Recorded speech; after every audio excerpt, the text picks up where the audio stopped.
Are we living in some kind of matrix? This was the big question that moviegoers couldn't stop asking in 1999 when The Matrix was originally released. Were we, the audience, in this so-called real world ourselves living in some kind of simulation? In truth, this was far from the first time that this question arose. In Republic, written between 514 and 520 AD, the Greek philosopher Plato presents the early version of this theory. In the Allegory of the Cave, which purports that all knowledge gained through the senses is simply opinion. Back in 200 BC, Chinese philosopher Zhang Ao wondered if he was a man dreaming that he was a butterfly or a butterfly dreaming he was a man. In the 1970s, famed author Philip K. Dick was vocal about his conviction that our sense of reality was not what we thought. Several of his books are based on fragmented dreams. He had suggested alternative realities, and at a 1977 fan conference in France, he speculated that we are living in a computer program reality, and that the only clue that we have to it is when some variable is changed, or some alteration in our reality occurs. You know, this whole glitch in the matrix. In all of the years since, various futurists, tech giants, and physicists have weighed in on the notion, including Tesla founder Elon Musk and famed planetarium scientist Neil deGrasse Tyson, both of whom are inclined to believe that we are living in a simulation.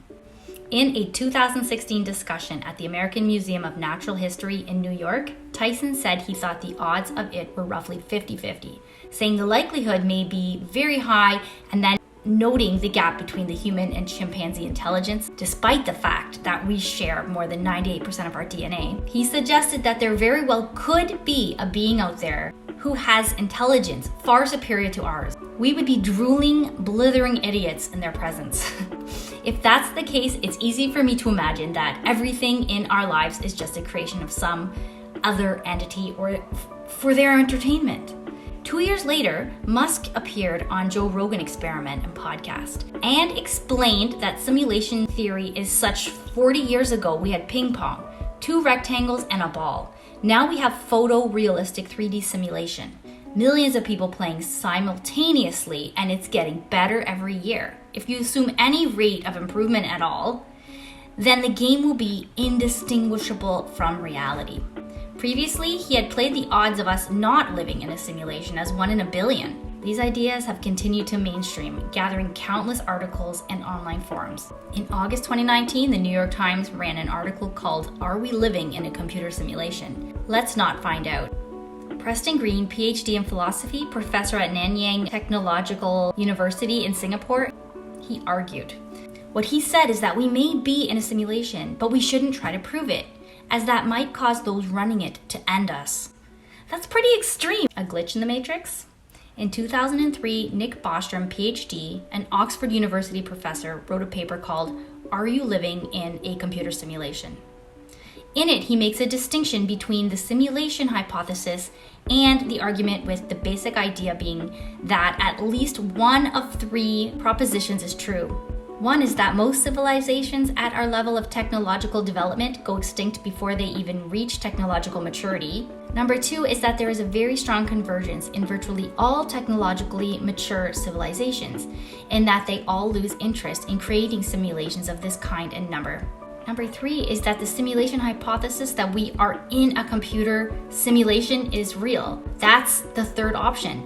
Bostrom was able to elaborate further in director Rodney Asher's 2021 documentary, A Glitch in the Matrix. If you reject the first 2 propositions, that it follows that almost all people with our kind of experience or simulated, then conditional on that being the case, we should probably think that we are one of the simulated ones rather than one of the non-simulated original ones. So Bostrom equated this with the idea of a human brain sitting in a vat in a mad scientist lab with electrodes stimulating the brain and putting images into it.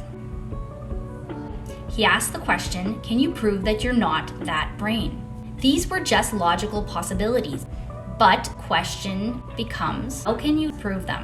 There are those who have no interest in disproving them. Asher features some of them in his documentary. One man claims he'll think of someone and then turn a corner and that person will be there, and that he began to keep track of things like this and found 8 items of occurrence repeated themselves on 3 or 12-day cycles. Others in the film talk about the Mandela effect, or communal memory.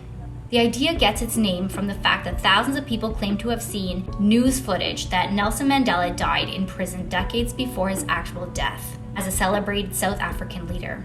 One of the film's subjects is a man named Joshua Cook, who at the age of 19 murdered his parents in 2003. Obsessed with The Matrix, Koch had seen the movie hundreds of times, and he began to believe the dull world he lived in was the same one that Neo's alter ego Thomas Anderson was in before he unplugged. That led him to believe his own world was a simulation, and he took a shotgun to his parents. His lawyers briefly considered using the Matrix defense, the idea that he committed the crime because he believed that he was living in a simulation. He believed he was doing his parents a favor and setting them free. At trial, Cook ultimately decided to plead guilty, and he was sentenced to 40 years in prison. Another of Asher's subjects admit that the concept of simulation theory might just be the easiest way of his brain to handle dealing with the complexities of everyday life. Being a human, after all, it's not easy. I want you to really consider some of the things that have happened to you in your life and how much these things make sense. Now, Carl Jung aims to explain it that not that we are in some kind of simulation. Carl Jung is pointing out that we must be connected to each other's consciousness in some way. Perhaps the connectedness of our consciousnesses, our shared consciousness, is the actual matrix or construct that we all share or that we all live in together. And that's how we can communicate and share ideas without verbalizing them or without having to actually directly communicate.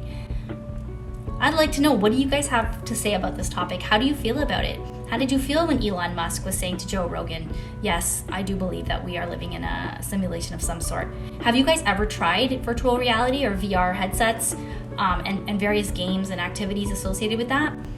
It's quite profound. Some of them do feel quite real. Please, leave any questions you might have. Leave a comment of any experience that you have. Everything you guys tell me is so profound, and I love hearing your experiences. Okay, guys, I love you so much. I hope you have the most wonderful day, and be positively happy.